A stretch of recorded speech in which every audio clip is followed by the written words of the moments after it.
Hi, welcome to our daily encounter. Today's devotion is based upon a verse that will show us the simple way of life. A life that will declutter our minds and declutter our desires. We live such complicated lives because we have so many different desires. We feel like we have to own as much as everybody else owns. We have to be as busy as everybody else is busy, if not more. And we run ourselves ragged, chasing the American dream, chasing after things that don't really satisfy, even if we do acquire them. And so many times our desires are more than the things that we have. And this affects our prayer life. We go to the Lord and we bring Him a laundry list, a long list of all these things that we have and all these things we want Him to give us, all these things we want Him to fix in our lives. And it just shows a heart that is just cluttered with so many different desires and wants. And I'm not saying that we don't go to the Lord and bring our lives before Him and bring our cares before Him. Absolutely, that is biblical.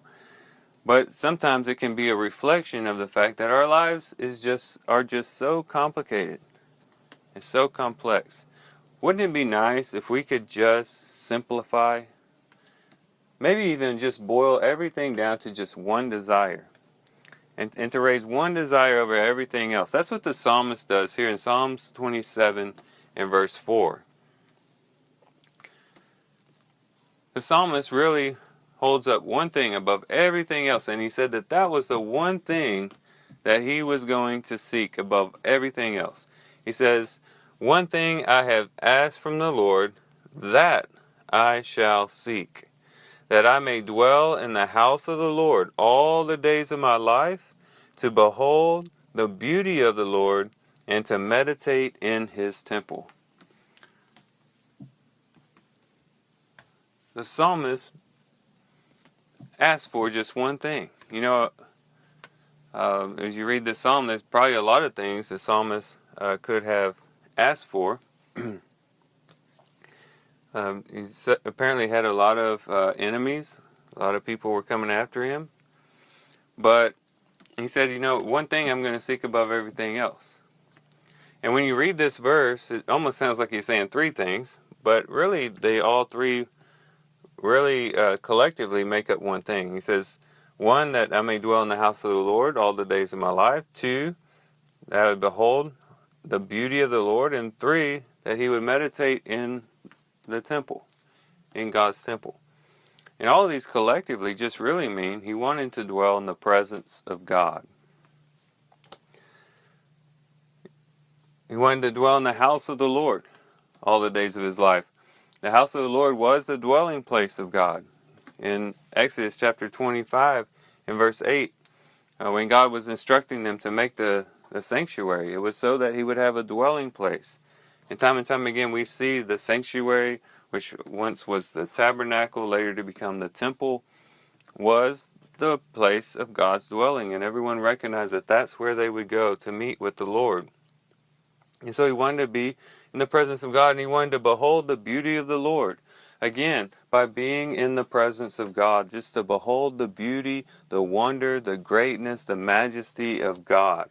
And to feel God's nearness, to feel God's closeness to him. And to be able to experience all the beauty that comes along with that.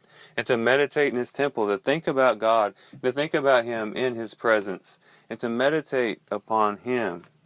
Matter of fact, later on in this same psalm, in verse 8, he says, "When you said, 'Seek my face,' my heart said to you, 'Your face, O Lord, I shall seek.'" In Hebrew, to talk about being or seek someone's face just meant to seek their presence. It meant to be face to face with someone.